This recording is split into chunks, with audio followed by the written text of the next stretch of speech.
Today we talk about Ovarian Reserve and its relationship with your chances of getting pregnant. I'm Dr. Mark Amols, and this is Taco Bout Fertility Tuesday.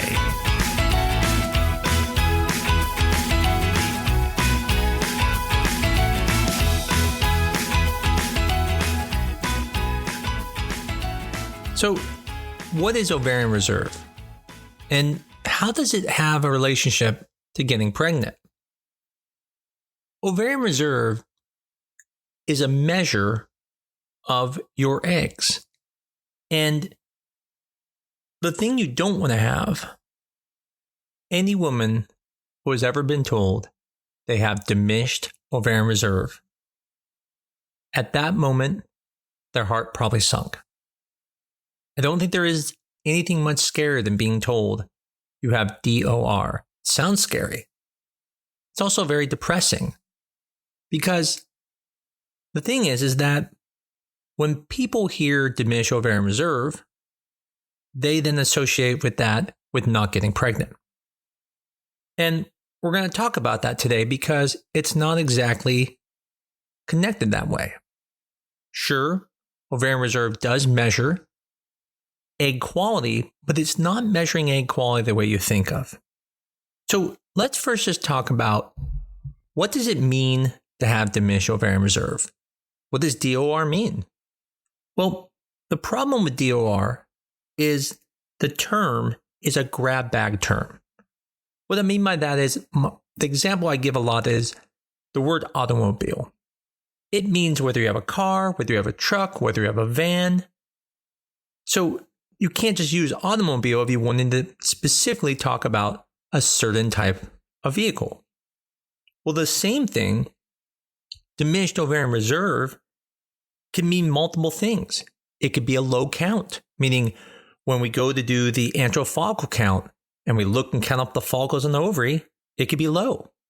It could be just advanced age. Anyone who's 44 or even above 42 would have diminished ovarian reserve because their age would lead to more abnormal eggs. Even it can represent poor responders, people that you give medication to and all their numbers look good on their ovarian reserve testing, but they don't respond as well. And then it could also represent egg quality. Now, the way we define ovarian reserve is we use several factors. One of the first is we look at what's called an antral follicle count. And that's where we count up the follicles on the ovary at the beginning of the month. The way I always think of this is every month you're going to release an egg.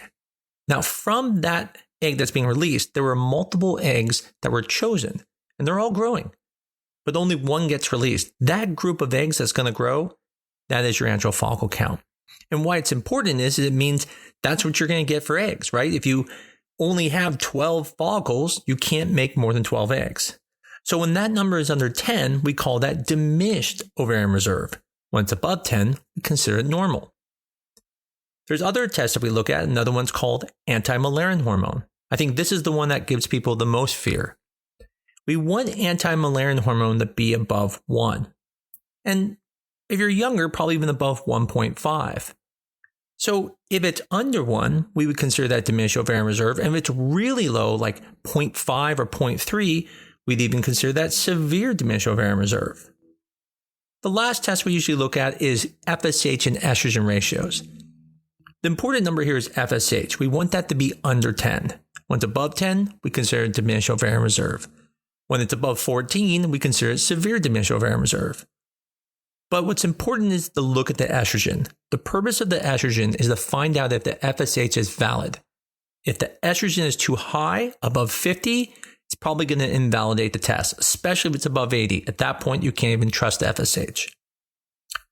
But what does it mean? Why is it bad to have these numbers off?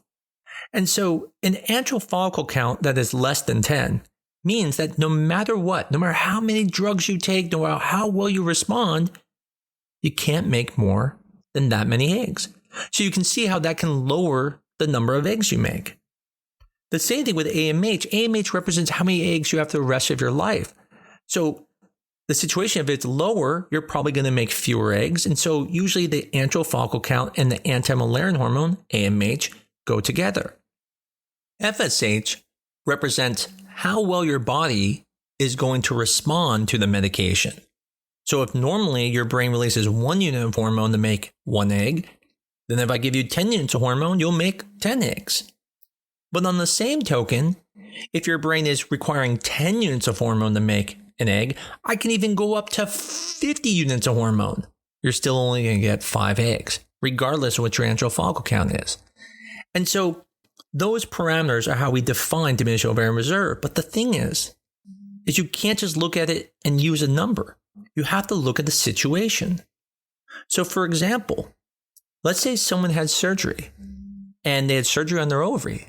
Well, then we're going to anticipate that the ovary is going to have a lower antral follicle count because they removed some of the eggs from the ovary and it damages it. So someone who has a low follicle count, who is, let's say, 28 because they had a surgery, I'm not going to be as concerned about as someone who's 42 and has a low antral follicle count, because I know the age of the patient is going to affect their chances. And so someone who's younger, it's not that their antral follicle count is low because of a medical issue, it's low because of a surgery. Now, on the same token, if someone was 28 and they've never had a surgery and they've never had anything to do with their ovaries, and they had a very low antral follicle count, I would be more concerned about diminished ovarian reserve.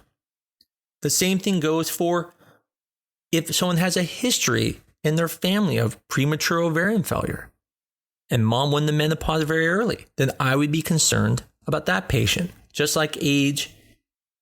But the question comes up is, does this mean in any of these situations that your chances of getting pregnant will be lower? So the simple answer is no.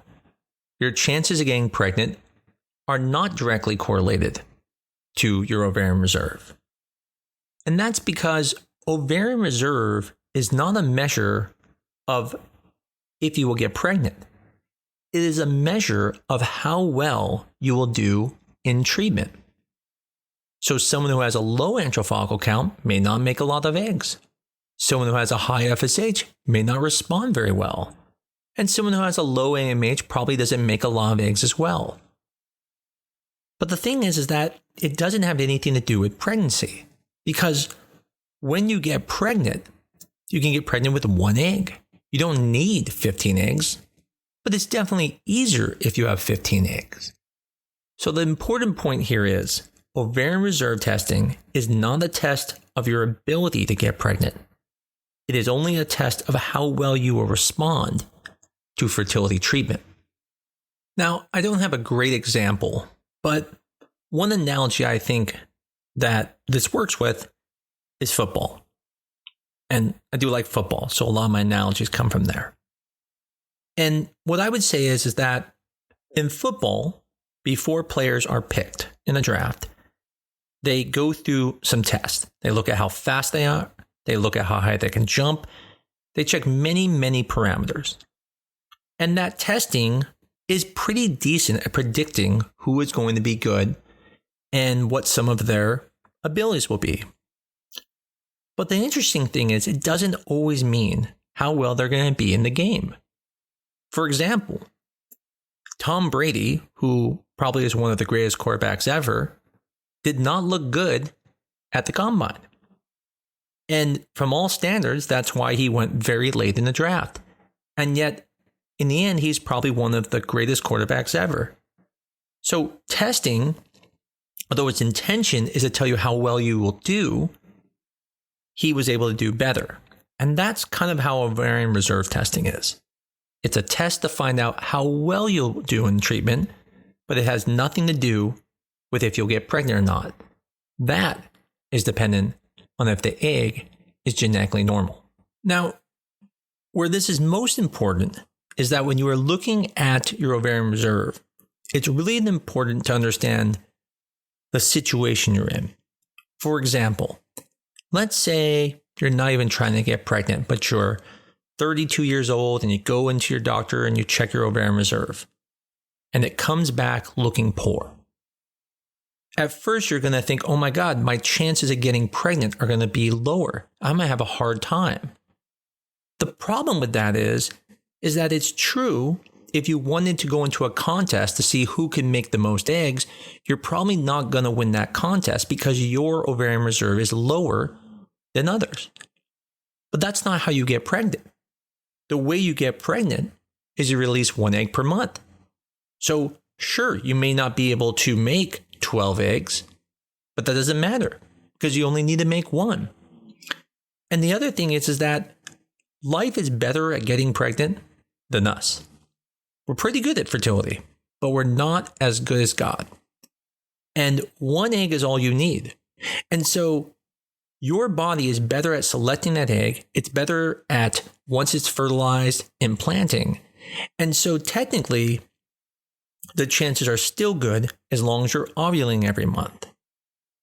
But in, let's say, fertility treatment, such as IVF, it does sometimes take more eggs to become pregnant because we're not as good. We're not as efficient as it is naturally. So what this means is when you're looking at ovarian reserve, the questions we have to ask are you doing it to get pregnant? Are you doing it to bank a bunch of embryos? Or are you doing it for gender selection? If you're just trying to get pregnant, it really may not matter. So you have lower ovarian reserve and you can't make a lot of eggs. You'll get there. It just might take more tries. But if you're trying to bank embryos, then you run into a situation where if you're not making that many, it could take multiple tries just to bank enough embryos. The same thing if you're trying to select a gender. If your ovarian reserve is lower, then you may struggle to get enough embryos to get the gender you want. I see this all the time. One of the more common times I see this is when a healthy woman comes in, they've already had like 2 or 3 kids, but they have had all the same gender. And so they say, I want to have, a boy, or I want to have a girl. And one of the things I tell them is that to do it, we have to do IVF, and then we have to test the embryos. And the thing is that although they're very good at getting pregnant, that doesn't mean they're going to be good at IVF because their ovarian reserve may not be good. And that's one of the first things we test. And sometimes to a shock, some of these women come back with really bad ovarian reserve, even though they can get pregnant easily. Because ovarian reserve is a measure of making women make a lot of eggs, not if they can get pregnant.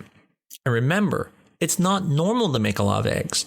Most women make 1 egg. There are some who make 2, and those are the women who have twins that run in their family. But the point is that I see it all the time where women come in for family balancing, and I have to tell them that they're probably only going to make 2 or 3 embryos each time, and it could take multiple tries. So they're not a great candidate for it, even though they can get pregnant. So what does this mean then about ovarian reserve?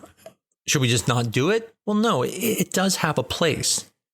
And I think the important part is to look at it to help you make decisions about when to start trying to get pregnant, or if you need to freeze eggs. You should use it to determine what type of treatment you should do, depending on how many kids you want. So when looking at it from the standpoint, if you're young and healthy and checking out your ovarian reserve, I do think if your AMH comes back low and you're 28 and you're wanting 4 kids, then yeah, you should be a little concerned. But on the same token, if you've been trying and you come in and you're 28, and let's say it's 1.2, but it's not higher than 1.5 like we talked about in young people, well, it doesn't mean that you have to all of a sudden start trying to get pregnant. Now, it may be reasonable to freeze some eggs, but you have time. At that point, watch it yearly. The same goes for treatment. If I know someone has severe diminished ovarian reserve, there are times where I'll actually recommend just trying artificial inseminations because IVF may not be a great option. If they can only make 2 or 3 eggs, why would it benefit them to do IVF? It may just be more beneficial to do IUIs. I always use this analogy where I tell people in football, there is this situation where quarterbacks can play for years, but running backs seem to be only able to do it till about age 30. So there's a window of opportunity for running backs. And so you almost have to think of it like this if you're going into treatment. As a running back, if you have to make a decision, you're 27 and go, God, I really want to try being a running back or a quarterback, you're probably better off starting at the running back position because you know you only have 3 years of a window of opportunity. You can always be a quarterback, right? Tom Brady's showing that. But a running back only has a limited amount of time. Well, that's kind of the same thing with IVF. You can do IUIs forever pretty much because you only need to make one egg technically for IUIs to work. But IVF, the power of it is in numbers. And so if you have a diminished ovarian reserve, you probably want to do your IVF first and then later can do IUIs. In the end, the whole reason I wanted to talk about this is I just don't want people to be hung up so much on the reserve testing that they think it means they can't get pregnant. Yes, it can show that it may be harder. It can show that maybe your ovarian reserve is less than someone else. But the most important thing to get out of this today is your ovarian reserve does not determine whether you can or can't get pregnant. It just determines how well you're going to do when given treatment. As always, I hope this episode was helpful for some of you. I know many people have been in this situation where they're told their ovarian reserve is lower and they think they can't get pregnant. Hopefully this has opened your eyes and made you at least feel a little bit better that, hey, it's just a number. I can still get pregnant and you can use it for however you need to, but at least you know it doesn't mean whether you can get pregnant or not. As I always say, if you enjoy this podcast, please tell people about it. Rate us, give us a 5-star review on your favorite podcast app. I look forward to talking to you again next week on Taco Bout Fertility Tuesday.